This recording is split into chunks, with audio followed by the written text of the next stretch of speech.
မင်္ဂလာပါပကံနက်ကမိတ်ဆွေပေါင်းတို့မလေးရှားမှာအလုပ်လုပ်နေတယ် PJ passport ကင်ထားတယ်ပါမစ်လည်းရှိတယ်မြန်မာပြည်ခွင့်ပြန်မယ် ODIC ကမရှိတဲ့လူတွေကတော့3လလောက်ကြာမယ်လို့ပြောပြီးပြီမြန်မာပြည်မှာရှောက်ဖို့ကြာတဲ့အချိန်အခု ODIC ကရှိတဲ့လူတွေကလွန်ခဲ့တဲ့5-6လကနေဆိုရင်ကျွန်တော်တို့တနေ့အထိပေါ့ဗျာ12ရက်နေ့13ရက်ဇန်နဝါရီအထိကိုကျွန်တော်တို့ကmigrant departure @gmail.com ကိုဖောင်လေးဖြည့်ပြီးတင်ပြီးတော့ email လေးပို့ရုံနဲ့အဲ့ဒီ email လေးရဲ့ screenshot ကိုကျွန်တော်တို့ပို့ပေးရုံနဲ့ကျွန်တော်တို့လေစိတ်မှာအထွက်မှာရန်ကုန်လေစိတ်အထွက်မှာအဲ့ဒါလေးအလာညာကောင်တာမှာနော်လာဝကကောင်တာမရောက်ခင်အလာညာကောင်တာမှာပြရုံနဲ့ထွက်လို့ရပါတယ်အခုအသစ်တစ်ခုပြောင်းသွားပါတယ်ခင်ဗျာအဲ့ဒါကတော့အဲ့လို email ပို့ရုံနဲ့မရပါဘူးအဲ့ screenshot လေးပို့ရုံပြရုံနဲ့လည်းမရပါဘူးအဲ့တော့ကျွန်တော်တို့အခု2026အတွက်ဖောင်အသစ်လေးကျွန်တော်ပကံနဲ့ Facebook မှာတင်ထားပါတယ် print ထုတ်ပါခင်ဗျာမိမိအစီအစဉ်ဖြင့်ပြည်ပထွက်ခွင့်ပြုရန်တင်ပြခြင်းဆိုတဲ့ဖောင်လေးကို print ထုတ်ပါဖြည့်ပါassign ထိုးပါပြီးရင်အဲ့ဒါကိုကျွန်တော်တို့အဲ့ဒီဖောင်လေးနဲ့အတူမိမိရဲ့ passport copy နော်ဓာတ်ပုံပါတဲ့ front page data page ပေါ့ဗျာအဲ့ဒါ copy ODIC cashနော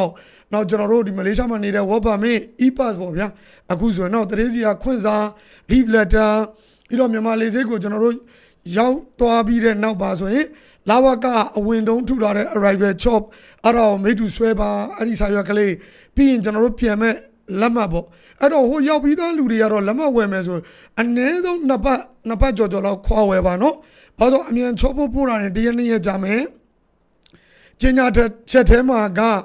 5 working days လို့ပြောထားတယ်ဗျရုံးပေးရက်တွေမပါဘဲနဲ့အလုပ်လုပ်ရက်တွေ9ရက်ဆိုတော့ကျွန်တော်တို့ကအနည်းဆုံး2ပတ်လောက်တော့ခွာပြီးလက်မှတ်ဝယ်မှ2ပတ်အနည်းဆုံး2ပတ်ပေါ့ဗျာအဲ့လောက်ခွာပြီးဝယ်မှကျွန်တော်တို့အတွက်ကောင်းပါလိမ့်မယ်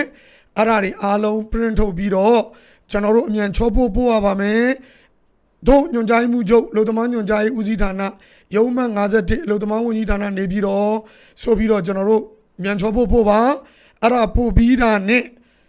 Telegram ဆိုတာ download လုပ်ပါ software လေးကိုပြီးရင်အဲ့မှာ safe migration ဆိုတဲ့ page မှာကျွန်တော်တို့ထိုင်ကြည့်ပါတော့ဟလာပြည်ပထွက်ခွာခွင့်ပြုစည်ရင်းထဲမှာကိုယ်နာမည်နဲ့ကိုယ်ပတ်စုံနံပါတ်နဲ့မလေးရှားသို့ထွက်ခွင့်ပြုသည်ဆိုတာလေးပါမှသာလျင်နောက်နေ့အဲ့ဒီပါတဲ့စာရွက်ကလေးကိုနော် Telegram မှာ safe migration မှာပါတဲ့စာရွက်လေးကို print ထုတ်ပါခင်ဗျာ print ထုတ်ပြီးအဲ့ဒါလေးကိုကင်ပြီးလေငွေကိုဆင်းပြီးတော့လေငွေမှာ